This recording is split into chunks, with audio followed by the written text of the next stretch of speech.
Welcome to Special Interviews. I'm your host, Eugene Pruyear, joining you from Washington, D.C.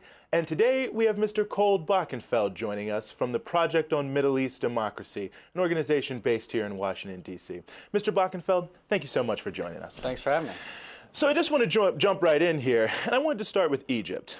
Recently in the news, we've seen that the United States government has renewed funding for the Egyptian military that they had suspended during the Arab Spring period, the early part of the Egyptian revolution. Do you feel that this is setting back democracy in Egypt?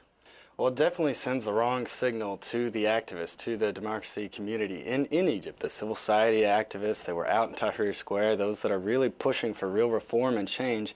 It sends them a signal that, the U.S. doesn't care about these things, that at the end of the day, it's going to put its strategic interests first and prioritize that over democracy and human rights. It's kind of back to business as usual.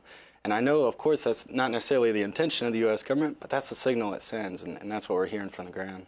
Well, about that, too, in the U.S. government, because what we saw, particularly in the Arab Spring and really anywhere in the world, is so much rhetorical support, whether it's in the Congress, from the president, for democracy, at least in the abstract. Do you think that the Obama administration and maybe more broadly the other elements of the government, that they're sort of speaking out of two sides of their mouths, rhetorically supporting democracy, but then really just trying to shore up their own allies who oftentimes are not democratic at all? Mm-hmm.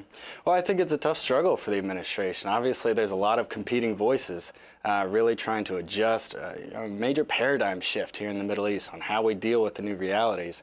And a lot of those old voices that want to go back to business as usual, that those kind of standard relationships, are still strong and dominant voices in that debate. And on these recent decisions, it looks like they're still winning. Well, who are some of those voices, if you could be more specific? Well, of course, I think the defense and the Pentagon supporters here are strong on this. What they're looking for is stability, and of course, a lot of what's happening is not just about Egypt, and it's not just about the other countries and how to support them, but they're also trying to balance those concerns with a rising Iran and increasing tensions with Iran, how they kind of increase their posture there while they're drawing down from Iraq. So it's a difficult balance to throw these all in the mix. Well, that seems like an interesting contradiction there, that on the one hand they're for stability, on the other hand they seem to be beating the drums of war. Of course. And what we've argued is, of course, it's really not a competition between values and interests here. That in the long-term interest of the U.S., if there's one lesson you can learn from the Arab Spring, it's that you have to support democracy. You've got to support basic freedoms, or you are likely to see these dramatic upheavals, dramatic revolutions that jeopardize the very interests you're trying to protect. So the U.S. would be much better served to kind of reach out and really stand by its values here so that they can better protect those interests. Well, I think a key question that many people would have, I think, both in the United States and elsewhere, is what is the litmus test for democracy? Because, we see a country like Israel, for example, that continually propounds, well, we are the only democratic country in the Middle East, and the United States has to support us, while at the same time operating a brutal occupation and also being, a bit of a warmonger themselves. Mm-hmm. Well, I think it comes down to, basic freedoms and rights, and that's what these protests were about. This was about dignity and violating those basic tenets of liberties and respect for their people that these leaders didn't have. So whether it's Israel, whether it's another country like Egypt, Saudi Arabia, Tunisia, you name it, you're going to see that pushback from the people, one day or the other, when those basic rights aren't being respected. And do you think that this really hurts something? For example, Saudi Arabia, which is, tried to promote itself as a supporter of the Arab Spring, major United States ally. Does this hurt the image of the United States with democracy activists in the Middle East to be supporting these sorts of regimes? Well, it's always going to be a mixed bag. I mean, it's nothing new that the U.S. has double standards here. But the challenge here is that the U.S. has really got to get on the right side of history. And they've got to really come clean and just say, look, we were on the wrong side. We did support dictators. And we realized that was a mistake. And now they've really got to come out strong. And, as you said, this decision with the military aid in Egypt isn't sending that signal. They're not making those decisions, take the steps in the direction to win the hearts and minds here. And what about Bahrain as well? Because we've seen that the democracy protests have been brutally crushed in Bahrain. What do you think is motivating the United States in that instance? Mm-hmm. Well, Bahrain is very difficult for U.S. policymakers. Of course, this is where that values and interest competition really comes into play, mostly because, of course, the Fifth Fleet, the Navy base is there in Bahrain, and that's a key staging ground, not just for posturing against Iran, but also supporting operations in Afghanistan, Iraq, so on. So I think it's a real challenge of how do we keep Bahrain stable so that we can continue to host the fleet there while also supporting reform. I think so far the decision is let's just stay out of it. Let's not talk too loudly about this and hope it quiets down and goes away on its own. You know, as I said, I think U.S. policy has got to be much stronger, much more supportive of basic fundamental reforms so that they can maintain that interest there. Well, isn't this something that we would have to accept as America if our goal was to support democracy all over the world, that some countries where we do have bases might reject our military bases and want them out? I mean, isn't this something that we just have to deal with, respecting the rights of other nations as opposed to, you know, assuming we have the right because of our interest to be in any particular nation? Well, I mean, at the end of the day, the U.S. is never going to be a neutral actor. It's just not possible for us to, you know, stay out of it and let these things work it out. You know, I mean, the U.S. is taking one side or the other in all these countries. So having the base there and having the Fifth Fleet there shouldn't be a conflict of interest for us. It should be leveraged so that the U.S. can, you know, encourage the Bahrainis to really make the kind of reforms necessary to meet the demands of the people there. And they've got to make that decision. It's not a conflict.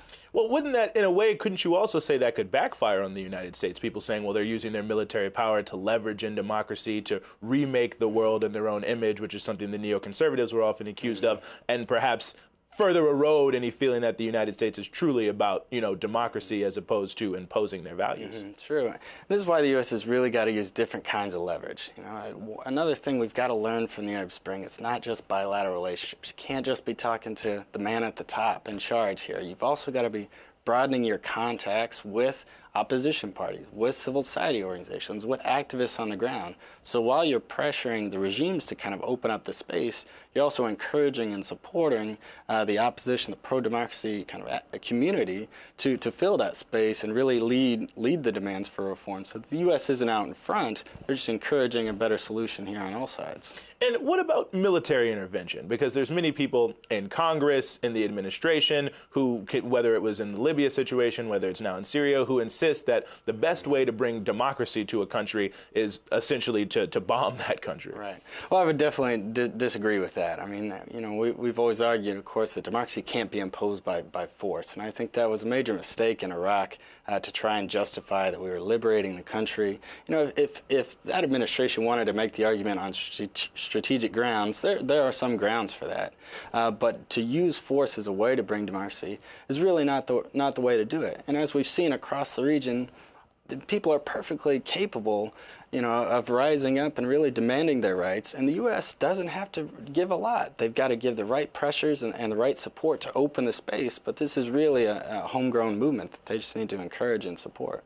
And where's the line? Because I think one thing we saw with the Egyptian trial, or yet to happen trial of the International Republican Institute activists and things, we see National Endowment for Democracy, which have been used to subvert truly democratic governments in the past. You know, where's the line between democracy promotion and covert regime change? Well, it's just as you said, you know, they can't be covert.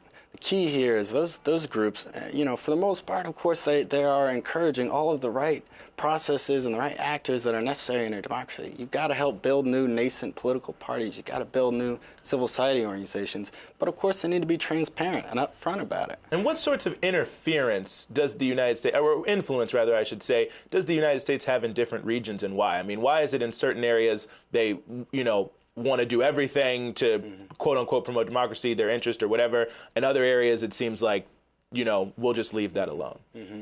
Well, of course, I think it has to do with their own strategic interests, how much they're willing to push the regime to open up. It also has to do with the receptivity of the host government. You know, for example, in Tunisia, the U.S. doesn't have the same kind of reputation, the same kind of baggage that it carries in Egypt. So people in Tunisia are much more open to U.S. assistance, and they're really looking for that support. So it also varies on the receptivity of that host government as well. Well, and what are some of the differences you see between a country like Tunisia and Egypt? Why in Tunisia may they be more receptive as opposed to Egypt being more wary of United States government support? Well, it goes back to the legacy here. You know, of course, the U.S. was actively supporting Mubarak for 30 years, you know, giving the military lots of assistance, really looking the other way on human rights abuses, not speaking out about elections that were obviously rigged, not fair. In Tunisia, the U.S. was just much less involved. There was some kind of implicit support. There wasn't a strong opposition to Ben Ali, but they didn't have that same reputation of really being actively supporting that dictator. And that reputation was much more on some of the European countries that were there. So the U.S. was very well positioned after the fall of Ben Ali to come in with a clean slate and a good reputation and say, we are here to support you. We are here to do the right thing. And what about Libya? I mean, what we're seeing now with Libya is that the country has, well, I don't want to say broken apart, but certainly we're seeing more regionalism, more factionalism, more violence on the streets. Is this a sign or really a clear example of how not to go about democracy promotion, do you think? Well, Libya, of course, Libya is very difficult because with Gaddafi gone, there wasn't anything else. It systematically destroyed state institutions. The problem in a lot of these other countries is reforming corrupt institutions. Libya, there's nothing. There's nothing there in terms of really strong infrastructure and institutions. So that's what you're seeing now is this power play between different rival groups, between militias and so on. And they're struggling to build that state from scratch. And in some sense, of course, that's more helpful, that you don't have a lot of entrenched interests that you've got to knock down or reform over a long period of time. And if you have right, well-meaning Libyans in charge and with the right kinds of support, I think we could be optimistic that they can build that. So do you think it was a mistake then for NATO to go in and overturn the Gaddafi government or overthrow the Gaddafi government? Well, at the time, I think, the Libyans there were a couple different things that the Libyans had on intervention that are not present right now in the Syrian case. For one, you had an endorsement of the international community. You had strong endorsement of intervention by the Arab League, by the OIC, by the UN Security Council. Across the board, I think people were looking for a strong international role to play. Also, of course, the Libyan opposition was united and all calling for the same kind of intervention. So in that sense, it really paved the way for that kind of operation to take place. Those kind of elements we're not seeing in Syria. The international community is very divided. The Syrian opposition community is divided on these questions. So I don't think you're likely to see that level of intervention anytime soon until some of these other steps line up. And then on the other hand, too, we saw this in Libya and we've seen this in Syria, large groupings of individuals, hundreds of thousands of individuals coming out and supporting these regimes. Now, isn't that in a way also a part of a democratic process that by the United States getting involved saying, well, this opposition is the leadership sort of distorts in a way where people are actually at, what they're really feeling at the time? Mm-hmm. I think the pro-regime rallies are a little deceiving. I think a lot of people in Syria that are out rallying for Assad are doing so out of fear and intimidation. I'm sure there is still a strong contingent of Assad supporters, but I don't think it's quite the numbers that we're seeing. I don't think that's as realistic as possible. But also, as the case in Libya, when the TNC formed and said, we are the voice of the opposition, there weren't other voices saying, you don't represent us, we are the voice of the opposition. It was mostly Gaddafi, his inner circle, and a large group of mercenaries really supporting him. In Syria, you have a lot of pillars of support for the regime left. You have, strong support from the minority communities, from the Alawite community, from the business community. I think a lot of their interests are at stake here, and they're really undecided whether they'll be in a safe place to switch to the opposition. Well, I guess, and my question to follow up a little bit on that too is, what happens to these voices? Do these voices get lost? I mean, I think that's something that we see often is that sort of the voices of those who, whatever their interest, who were against Western intervention or regime change, that those voices kind of get lost and marginalized. And where's the place for those people in the democratic process? Well, the key is, of course, before any of these revolutions happen, while the opposition is building support, it's got to reach out to these people. It's got to reassure them that they'll have a safe place in a post-Assad state, that they will be represented, that their rights will be respected in the new constitution. So they've got to do a lot of assurances up front. Then when you kick into kind of a political transition phase, the election process, the constitution writing process, again, this has to be really inclusive and representative of society to get everyone's buy-in. The second you have groups of society that feel excluded, that's where you see tensions really start to rise. And what do you see as the role for the international community, or really I should say in particular the United Nations, which obviously is involved in all these conflicts, but sometimes in a major way, sometimes marginalized? Do you think there's a strong role for the international community through the guise of the United Nations to play a role in democracy promotion in the Middle East? Oh, most definitely. The first thing the United Nations can and should always do is to raise attention about what's going on in these countries, to give legitimacy to the demands of the protester, to give credibility to reports of human rights abuses, to jailing journalists, torturing dissidents, all these sorts of things. The UN has got to really magnify these problems for international attention. And of course, in a political transition phase, as we talked about before, the reputation of the U.S. here is really tarnished in a lot of places. So a lot of people that want to take and need technical assistance, training, funding to build new organizations are wary of explicit U.S. funding and assistance. But if it comes under the umbrella of the international community through the UN, it's much easier for them to do. It gives them a lot more credibility with the people.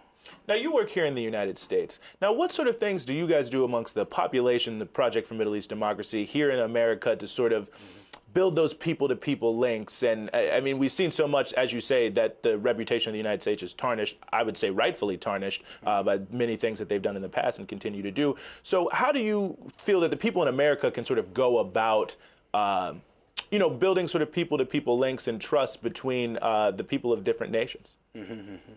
Well, the best way for average Americans to get involved and to support these things is through Congress, through their local representatives. And I know a lot of people, in the election processes today, they say, well, my vote doesn't count. What's one voice? It doesn't matter. But to be honest with you, 535 members of Congress, if they're getting 50 calls or 100 calls about an issue from their constituents and local hometown communities that say, we care about this, we want you to speak out, we want you to do the right thing, they're much more likely to act. I can go and talk to them and say, you should do this, we should speak up for our values, this is in our interest, but it's much more powerful to come from their constituents. So just something as simple as a phone call or a letter to their congressman, really urging them to support these things and pressure them to speak up and be on the right side here, that really goes a long way. And I think one thing that we always see with Congress is the moneyed interest and the various interests that are out there, the various lobbies. I mean, obviously, we had the APAC conference not that long ago, many people talking about that. How do you see the power of the people distinct? I mean, it's one thing to make 50 calls. It's another thing to drop $50 million on an election in terms of influencing how Congress acts in the Middle East. Sure. Well, I think it does have a big impact. The people that work on the Hill in these offices, they know who the lobbyists are. They know they have their interests. But that also doesn't give them the same level of credibility as just a concerned citizen or somebody that has an interest, has a relative, has ties back to these countries. That speaks a lot more truthfully to them. Not to say that the lobbyist organizations don't have a strong influence. And in some places, you're not able to overcome that. But I think a lot of people are really open to hearing and hearing from kind of truthful, well-meaning, well-intentioned people, and that goes a long way. And what do you think as Congress's sort of broad strokes? I mean, I know that there's different factions going on, but what do you think Congress's general thrust is in relationship to the Arab uprisings right now? Supportive, mixed bag? Mm-hmm. Well, I'd say it's kind of mixed, and I think for most people they're really struggling just to keep up with the amount of information, to see what's going on. For most congressmen, they're so focused on domestic issues. They're focused on budget cuts and the economy and jobs and the campaign with the Republican candidates and Obama that they're not necessarily focused on foreign policy. Of course, they realize, I think, a lot of these members that they're in a position where they could have a real impact on these countries. Of course, they'll defer to the traditional foreign policy leaders in the Congress. Senator McCain or Kerry, these sorts of types are really the traditional champions on this. But a lot of them are really looking for issues or for individual countries to support and to stand up for individual human rights defenders that are in jail, to stand up for countries that maybe aren't getting enough attention, like Tunisia or Algeria or Morocco, that have kind of fallen off the map a little bit, that they're looking for an issue that they can really carry the flag on.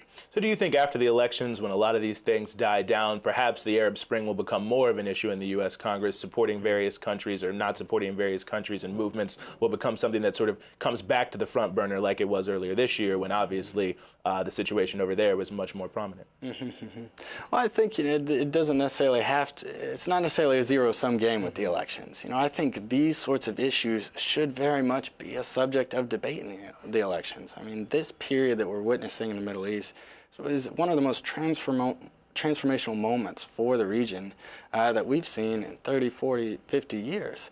And this, I think, is a key test for any president that we have of how are you going to handle this? How are you going to adapt to these realities? So I think, this sorts of pressure from Congress is really helpful to push that up to the spotlight now. And on Syria, I mean, do you think that right now, I mean, what we're seeing so much from the Congress is, arm the Free Syrian Army, develop a no-fly zone. I mean, all very militaristic, very, just ramped up war rhetoric on Syria. Do you see this as a fair, really a fair reading of the issue of what's going on there? That, what needs to happen is that there needs to be this sort of armed intervention. Well, those voices are certainly the loudest right now. They're getting all the headlines. But I think across the board in Congress, everybody is concerned about Syria. Everybody wants to do something and wants to be supportive. There's kind of a false dichotomy that's presented of we've got to intervene and arm the opposition, or we've got to do nothing. There's a lot of steps in between that members of Congress can be really supportive of. One of the steps recently is Department of Homeland Security approved temporary protective status for Syrians living in the U.S. on temporary visas, so they don't have to go back to their country and be targeted. These sorts of small things really matter. Well, and what about sanctions, too? Aren't sanctions fundamentally anti-democratic? Because, I mean, they're always supposed to be targeted and only focus on, the leaders or whatever. But often, and I would say always, they seem to really hurt the average, everyday people of these countries. So in countries like Syria and around the world, aren't these sanctions fundamentally anti-democratic and really hurting those people who most, want to be part of the political process? Well, I'd say that's definitely true in the case of Iran. In terms of the sanctions on Syria, I think it has a different purpose. A lot of people, when they introduced those sanctions several months ago, weren't really going for a long-term approach to try and punish Assad and punish the Syrian people for supporting him and so on. They were really aiming at and trying to target the business class in Syria to convince them to switch sides and come to the opposition. I think one of the mistakes, though, of the sanctions was there was no sunset on that. There was no if Assad leaves or if you're supporting the opposition, not the regime, these won't apply to you. I think that was a major mistake, and you've got to give people an out there so that, yes, you can use that as a pressure tool, but it also you need to have the flexibility to lift those when the dynamics change. And one thing I really wanted to get into, because I know something that you guys talk about on your website, Project for Middle East Democracy, is that there has to be diversity in democracy and that every country can't be exactly the same. And I think so often what we've seen, you mentioned Iraq, and so often as well, it's got to function exactly like the United States. And if only we could just tell these people how we do things here, things would be much better. But could you say a little more what you mean about sort of diversity and democracy and how different countries can have different paths? Right now, for example, in Bahrain, a lot of the main opposition parties are really pushing for a constitutional monarchy. They're not necessarily calling for the king to step down and all of his family to leave power in a very violent, transformative way, that they just want to have a power-sharing agreement. Of course, you look at a case like Tunisia or Egypt, it was quite the opposite, that the leader and all of his inner circle really had to leave power.